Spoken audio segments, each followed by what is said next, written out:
Hi everyone, bonjour à tous. Welcome to Mom's Hot Method, redefining hotness for the mother's gaze, making motherhood the growth hack experience you were looking for. Hi everyone, bonjour à tous. Welcome back to Mom's Hot Method. Today we're going to discuss the very important topic of mothering from one to many. And I'm here with Charlotte, who's a mom of 3. I'm a mom of 2 recently. So we're going to share what we feel made our life easier becoming a mom of 2. I'll let you start with the things like you learn along the way that you can share and like might help another mom. So Teddy is 3.5. So yeah, I know going from 2 to 3 is very recent. Yeah. But when I went from 1 to 2, that's like literally 12 years ago, 11 years ago. And what's the age gap between Stella and James? 21 months. Ah, wait, wow. Like my 2 girls. Yeah, I was going to say, so you're in it. Yeah. And I remember being in it was hard, but also it was kind of fine. I don't know. Well, I think, I'm sort of like A-type and proactive. I'm also like, my background is, I was a lawyer for the first part of my career. So learning from books is what I do. If I panic, if I need to, now it's maybe a bit more ChatGPT, but before there was like, let's Google what books on the topic. I think useful tip that I've learned by just actually being the A-type that I am is there's always a book on a topic. So if you're like, pregnant and with your second baby and you're, freaking out, like most likely there's like 10, 20, 100 books on the topic. I found one that is really good, which is called actually Mothering, from Mothering 1 to Mothering 2 was really helpful. And it's, it flags the importance of taking care of your first child, because whether, of course they're going to be, you're going to manage to like raise them as like very strong siblings. But at the beginning in the life of the first child, another child is a catastrophe. It's exactly.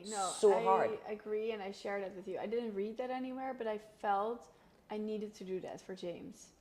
Because also the second, in the beginning, they only need to get your boob or your arm to sleep on. So I was like, as long as James is happy, that's going to take something off my chest. And I think that's so true what you're saying. And also it's like, they're not going to resent the second one from taking mommy away. Did you give a present from the newborn to the first? No, I didn't actually. I didn't. I felt like she was a present enough having a sister, because like I felt like having a sister is a big gift. So we made her a bit like, this amazing thing that's happening in your life. I think the moment, it was really hard for me when I had only one, realizing how much of a trauma it will be in the life of the firstborn. And the best example for me was actually in that book, when she said, she writes, the author, she says, how would you feel if your husband comes home and say, well, I love you so much that I got another wife? Yeah. And I was like, ooh, actually, true. It's horrible. Yeah, so like you can understand when there is like a, like a bilateral like relationship, they don't get it.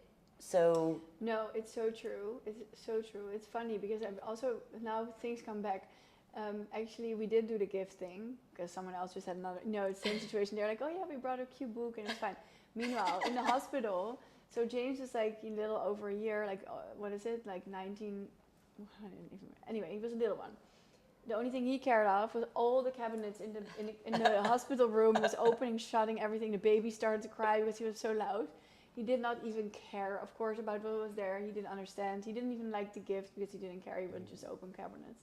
But I never think that James had an issue with it. And I think that just shows that the little bit of extra so we could give him for attention, and also like divided attention. Like Thomas would, take him out and do all these fun things when I had needed to sleep with the baby or something. So there was always a fun upside. And this was still in London, and that's also when he had some paternity leave. So there was more time for him to help with that. Right. And that was great. Yeah. It was just cute. And I think it also makes it special for you because, you love your firstborn so much, and sometimes it's actually even, you feel like you don't have enough time to spend with them anymore. Yeah. So it's even for you as well that you want to create this space when it's undivided attention. Yeah. think the second challenge is, so the first one is obviously like making sure that the firstborn is, feeling not left out. The second one is how do they behave to one another. And I think to me, having a sister is the best thing that I have in my life. And it was so important to me that from the first day, I really like grow sisters that are healthy. I'm not talking about sometimes there's like very weird dynamics between sisters, but I wanted like true sorority, true sisterhood. And I think it starts from the very early age. No, 100%. And I think that's also why it's so nice that they're close in age, because that's really sweet. I think James and Stella had only now up till maybe a year or two ago, it started to change a little bit because they're just older and their age is, it's like a different development for them right now. They're not in the same room anymore. They're not hanging out so much anymore. They fight a lot more. But a year ago, when actually we lost James on the mountain somewhere, we were skiing, Stella would freak out, like suddenly she was like all about her brother again. So the love is there. Oh, for sure. They're just now in that phase where they're just like annoyed by each other constantly. But they, until recently, they slept together in the same room even. We always had a room together. And they were good sleepers because of it, because they always had each other and it was so cute. It was really always, I would always also suggest that for people, if you can, let them share. There will be a time that they have their own rooms and they will ask for it. I think it's but until extremely then, important. It's also good for children's, sleeping behavior. They're more confident because they're not alone. I personally, as a child, would have thrived if I had my sisters in my room. And actually, I took my sister out of bed every single night, brought her to my bed, because I needed that. Yeah. I remember I shared this, like a bed with my sister until I was 17. Like, moving out of my house was really hard for that reason. And to a level, I think with my daughters, I want them to, I love being fusional with my sister, but I also see how it's hurting because you can't be with your sister all the time. Almost like twins. Sort of detach a little bit from it. Yeah. Fusion is not good in anything. So I think even though you want them to be close, you need to also make sure that they feel whole as individuals. As individuals, yeah. Yeah, and that is actually, I think, a bit hard. Yeah. To like show them that not because they love each other a lot, like that doesn't mean that they can have like like just their own. No, exactly. And for them, it happened organically, and it was harder for Stella in the beginning because she didn't want it yet, and he wanted it because he's older. Yeah, and he's a boy as well. I guess he's going through. Yeah, but it's very still sweet if I think back at it, and it was great. I'm grateful that it for so long was so good, and it will come together again at some point. But now, after we were away for a few days, it's nice to see. They argue a lot, but they're also playing still together somehow, or hanging out. I also like when they're like young, very young. I think to me, I always think like anything that happens between 7, it's going to be like their blueprint. So I think what's important to me is showing them that it's not about coining everything, owning everything. Like marking your territory. Is sometimes there's so much pleasure in sharing. Yes. And I think that's a really good thing you can give them, especially because when they go in the outside world, that's so important. Yeah, and I think it's our job as moms, if to put good human beings in the world. And I always think, their first experience of society is the micro society that the family is. Yeah. So if you don't, I see a lot of like, I actually see like in my husband's family, sometimes they enable like a bit bratty behavior. And you can't, it's like a very Anglo-Saxon like way of raising kids, which I don't relate to, which is like if the kid does something wrong, you don't use a bad word. Well, if you know what I mean, like if at some point a kid will be a kid, and a kid is human, by the way, you're not perfect all the time. Sometimes you have like a selfish impulse and you work on yourself to actually be better. So I think with kids it's the same. And at the beginning it's a bit like when you see your child like, like I have these examples of my second born like being 6 months and teething and yelling, and then my firstborn who's like still like under 2 coming in like at me and be like, mommy, booby, and I'm like, well, you don't understand at all. It's not about you right now. It's not about your need for attention. Your sister is hurting. You're her sister. Her pain is your pain. She changed. She went to her and she would care for her. Yeah, and she was like, "Don't worry, Talia's here. Talia's here." And I was like, "Okay, whatever." So adorable. You're slapping her so hard that I don't think it's gonna make anything. But she really was trying to be that person. If you show the right behavior, they'll mimic it. Yeah. And if you don't like, I think to me, in everything, it's like, it's, you know, it's like discipline, and it's in the small things, in the details, and it's in the daily life.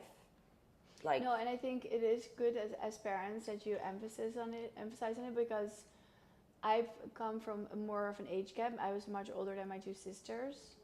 And I think it was not really necessarily always nurtured enough, like family time, like the micro, you know, community that you're saying. And that did not help with building the relationship. Only much later in life, when they wanted it and I wanted it, it sort of developed, which is sad, because I do remember when I was little and they were born, and I loved that I had baby sisters. But they didn't really, you know, I couldn't really do anything with them. And that's the part, and then I sort of lost it. You know what I mean? Like, it's weird. What's the age gap? 5 years and 6 years. Yeah, it's a lot.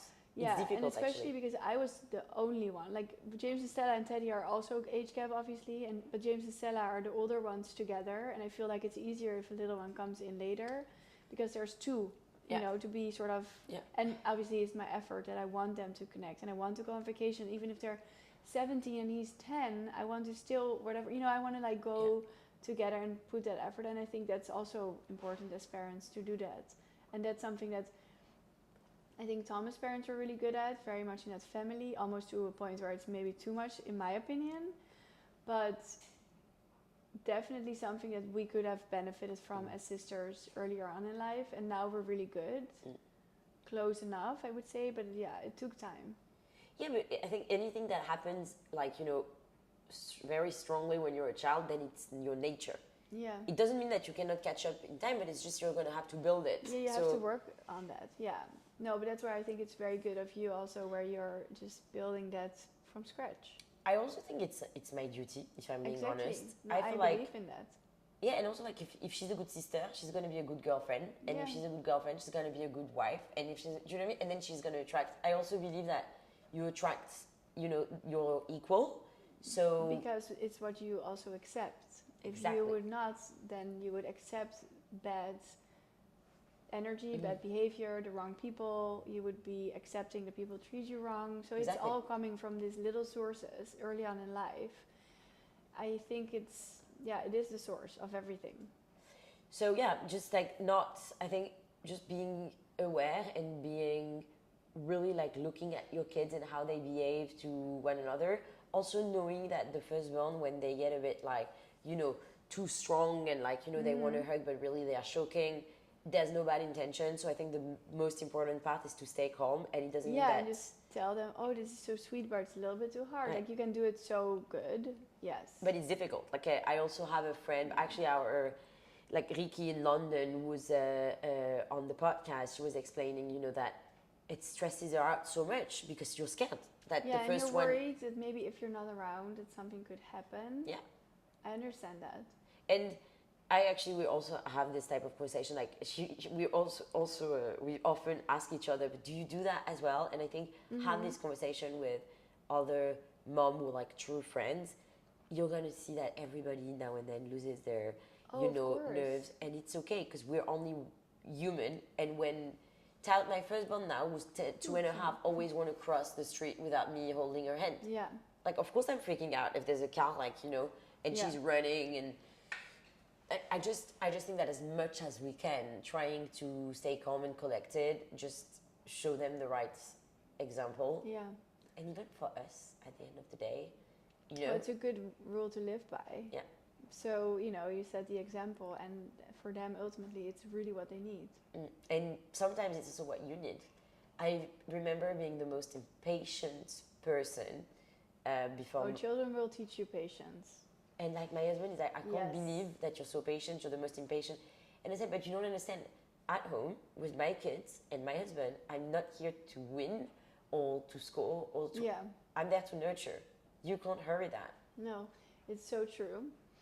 It's so true. Yeah. I just feel... But that's also a thing that I think is more into women. Yeah.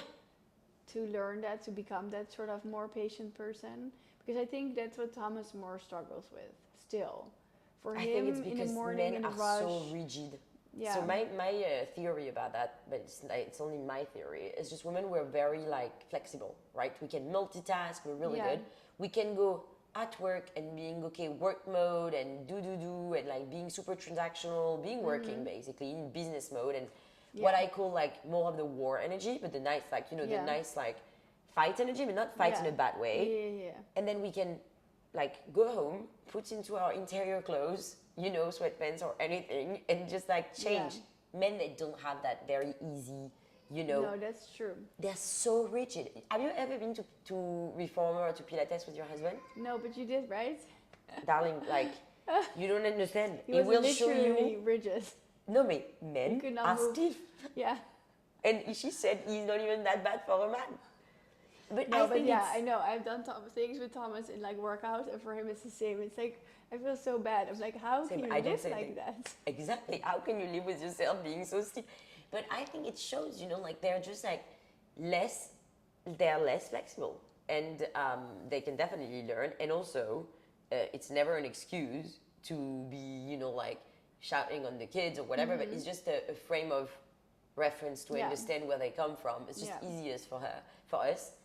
I find it nevertheless, when you're tired, and I find it tiring to permanently, as a working mom, jumping from, like the me at work and me at home. That sometimes I find very hard actually, because I'm like, I wish I could just be a mom sometimes, because like it's I know, all soft. and that's so true. And I think this is something that you really have when children are altogether smaller, because I remember having this a lot. But they grow up. Exactly. And they get less dependent on you. They are dependent, but it's different dependence. So you will get that time back where you feel like you can do both without feeling, that you want to do one thing more than the other. Yeah. Because it's very normal that you feel that. This is not the hardest part, but this is definitely a very hard part, because you're so young and so close to each other, and you want to be a great mom, so you want to put your work in. You enjoy it. 100%. But also you are doing really cool things on the side. Right. No, and you know what, actually, and that's also like what we said on the first season of the podcast, is like, if you want to be a mom and you want to be a happy mom, hopefully, like, just choose the right dad. And like my husband, when I had this moment of being like, I care less, like sometimes I feel like I care less about work because I care so much about my kids and anything that takes me away from them. And I remember actually this year I worked on a project at the Met Gala, which is supposed to be something in my line of business, quite cool. And I was telling Zach, I was like, I'm going to have to leave Ari to go to the party. And he was like, Matt, you should be happy. And it's like, yeah, but that's the problem where I am now. Yeah, you don't want to. No, and I don't want to feel bad that I don't want to. I don't want to. And then he said something so smart. He said, Matt, a lot of women after, like, when the kids are teens, wish they didn't stop working. So what about you just maybe slow it down or hire more? You have to really find your motives. Because ultimately, if you stop this is what you want to do too. Exactly. Yeah, and if you stop, it's really hard to come back to it. And it's exactly that. He said you can't step back, but you can definitely like have like a more of a cruise. You have to really pace. find that sort of And I actually, it's funny you say that, because when I had James and Stella and the age of your daughters now, and I just was a few years in of like having a blog and going to fashion weeks, like it was so cool and I wanted to do it so badly, but I hated leaving. Plus, nobody around me had kids. So I felt so lonely in that and always felt that I was missing out. Meanwhile, it didn't mean that I didn't want to be at home and that I only wanted to go there. No, but it was like really hard to deal with. And now looking back, I'm like, why did I worry about it? Because it was actually a beautiful extra and it brought me so many more skills and so much better in like so many levels. And ultimately everyone catches up and everyone has children now. Now they're like, how did you do that? I'm like, well, I don't know. I just did it. What is the other option? There's no choice. That's exactly And I also that. didn't want another choice because I wanted it both. That's also me. I want to have it all. Like, I want to do it all. It's so funny you say that, because like that's the whole point of the podcast. It's like, and actually that's very good that you're bringing this have it all. I remember at the beginning of my career interviewing the founder of Equinox, the gyms, for my first book about inspiring women, and she was just saying, no, but you can have it all, but then it's like not at the same time, and in your 40s, you built your career and then you look back and I'm like, but I don't want to do that. I don't want to have it all like a posteriori, like, looking back that. And also I think this is a bit of like, I think having it all is, first of all, not like necessarily how you expect. You can have it all, it's just not going to look like how you expected it. It's going to be chaos. It's very specific little things. It's not like one or the other, having it all. You know what I mean? It's not Yeah. about. But And I it's, also and think it's like different for everyone. I also what that think means. the whole thing about a lot of women in career are saying you can do your career and then have your kids and then all together you have it all. I think to me, having it all is being able every day to enjoy it all. Do you know what I mean? No, but this is 100% how I see Right. it too. And that's what you're finding.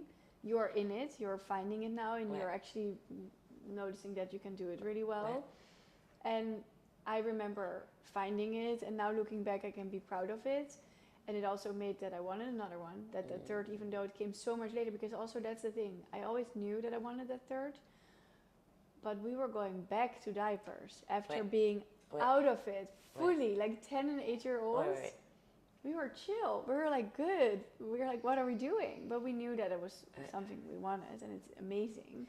But yeah, having it all basically is also a little bit that. I needed that. Right. That's my all.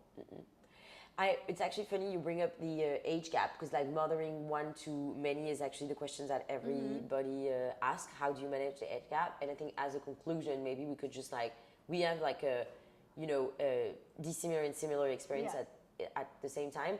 What are the pros and the cons for you of like waiting versus not waiting? Because you have two. You have like the first no gap and then a bit of a gap. Well, ultimately, if I didn't have to wait that time, I would not have had them far apart from each other. But I made the most of it. We had him later, and it's an 8 and 10-year age gap.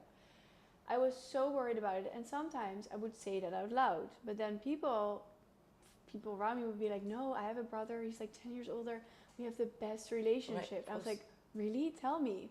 So, funny enough, I've never had in this part of my life, I've never had a negative note about it from anyone. But then my own mother had age gap with her brother, and she was always so negative about that. But it just sort of like it's in the eye of the. So that was in the back of my head, thinking that it would be a problem. It turned out, so far, it is not a problem at all. It's adorable, even more so that like I thought Stella was going to be the mama. Meanwhile, James was like a born big brother, mama, daddy, and everything and all. And Stella would almost drop him on the floor. It's like so cute. She tried so hard, but the skills were not there yet. And now she's literally the best big sister. And James going into teenager means that he's actually a little bit less interested. But then this morning, he came with me to drop him off at his little camp. And then Teddy's so proud, and he shows his teachers, because he talks always about Juicy. That's how he calls James, Juicy. So then the teachers were like, "Oh, is this Juicy?" And then he was so proud, showing everything. And then James is so proud in return, because he's like, "This is the cutest thing." So it just shows in these little moments, of course, not always, but in most of the moments, it's the cutest thing that could have happened. So would I say do that or this? No, I cannot. It will happen how it will happen. Of course. And if you say now, should I wait? No, not necessarily. No, I think to me it's also like knowing yourself and knowing what you want for yourself. Like I know that I want to be done with the diapers period. So I'm going to aim for having them with no gap. But equally, I also am a big believer of like what's supposed to happen happens. Listen, if you would be sitting here being completely overwhelmed and over everything, I would be like, I would wait a year or two. Yeah. Or 4, what I mean? It's so not, you don't need to wait. If you don't have to wait. No, I also think like you need to. And it comes, it's perfect. The beauty of being like a woman that was like, in tune with herself. I know I am. I like flow. So I think to me, it's also like there's no rules in motherhood. You know yourself better than anyone, and you just need to know that, okay, if you have a big age gap, it means that you're going to go back to diapers. But some women love that. Some women love to. Yeah. I have friends, she loves having kids, one baby for 4 years, and just like give everything to that baby, and then on to the next one, and then on to the next one. And she did 3 over 12 years. It works for her because that's who she is. Yeah. And who am I? Is I'm a bit more like someone that needs things to happen quickly. It's a bit more pragmatic. Yeah. Think about it in more like a way, how can we do this good? Like a business a bit, but but without making it impersonal, because you're not at all. You're like an incredible mom. So it's not taking away from that, but you're just pragmatic. You're like, let's just do this. Which I love, and that's me too. But I didn't have the choice. I also think it's the if you're a working mom. Yes. Like you have no choice. Like if I want to drone myself, then I have 3 kids on different schedules. Do you know what I mean? I have to say though, funny that you brought it up from your friend, because I think I did enjoy Teddy the most in the baby years. That's the truth. Very, because you There don't was have another time for one. it. And that will be the conclusion word, is also take time out to enjoy each kid. Like I'm Yes. in this trip in New York with just baby number 2. It reminds me how obsessed I am with her. When it's like your husband, your 2 kids or 3 kids, you forget how much like one-on-one quality time is valued. So No, it's so special. take these like little moments out of time to like just like re-enjoy and reconnect with your kids. And I think that will be it for this topic. Yes. Thank you, Charlotte. Thank you. And thank you everyone for listening. La la la.